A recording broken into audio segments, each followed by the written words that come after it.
Hi friends, தமிழில் ரொம்ப ஃபேமஸாக இருக்க ஷோ எதுன்னு பார்த்தீங்கன்னா அது நம்ம சரிகமபா தாங்க. இந்த வாரம் ரொம்பவே கண் கலங்குற மாதிரி ஒரு பெரிய நிகழ்ச்சி நடத்திட்டாங்க. என்னென்னு பார்த்தீங்கன்னா டிஆரவே அழக வச்சுட்டாங்க.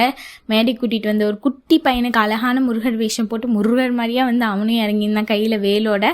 அந்த வேலை வந்து பார்த்திங்கன்னா டிஆர் கையில் கொடுத்தோடனே ரொம்பவே எமோஷ்னல் ஆகிட்டாங்க. அதுக்கு காரணம் என்னன்னு பார்த்தீங்கன்னா சின்ன வயசில் அவங்க வந்து பார்த்திங்கன்னா படம் எடுக்கிறதுக்காக ஒரு மலைக்கு போயிருக்காங்க. எங்கள் வீடு வேலன் படத்தோட சாங்க்காக சிம்புவையும் கூட்டிகிட்டு போயிருக்காங்க. அவங்களோட குழந்தைக்கு வந்து பார்த்திங்கன்னா அப்போ அந்த பாட்டில் டான்ஸ் ஆடுற மாதிரி ஒரு இது கொடுத்துருந்தாங்க. அந்த இடத்துல ரொம்பவே வெயிலாக இருந்தது. வெறுக்காலோட டான்ஸ் ஆடினா என் பையன் அப்படின்னு சொல்லி பேசி ரொம்பவே எமோஷ்னல் ஆகிட்டாங்க. சும்மா சாதாரணமாக எடுக்கப்பட்ட படம் அந்த பல கோடி அள்ளிடுச்சு அந்த படம் அன்னைக்கே அப்படின்னு சொல்லிட்டு பயங்கர எமோஷ்னலாகவும் என்னோட பையனுக்கு எப்போவுமே முருகர் அருள் இருக்கும் அப்படிங்கிற மாதிரிலாம் சொல்லியிருந்தாங்க. அது மட்டும் இல்லாமல் 63 பவுன் தங்கம் வந்து வேளாளான தங்கத்தை வந்து திருச்செந்தூர் முருகருக்கு கொடுத்துருக்காங்க அப்படின்னு சொல்லியிருந்தாங்க. அதனால நான் எப்போவுமே கடவுள் நம்பிக்கை எனக்கும் இருக்கும், சிலம்பரசனுக்கும் அவங்களோட ஆசீர்வாதம் இருக்கும், முருகரோட துணை எப்போவுமே இருக்கும், குழந்தைனாலே தெய்வம் தான் அப்படின்னு சொல்லிட்டு அந்த குழந்தையும் ரொம்ப பாராட்டி எமோஷனலாகி அழுக ஆரம்பிச்சிட்டாங்க. இதை பார்த்தா ஜட்ஜஸ் எல்லாருமே அழுக ஆரம்பிச்சிட்டாங்க.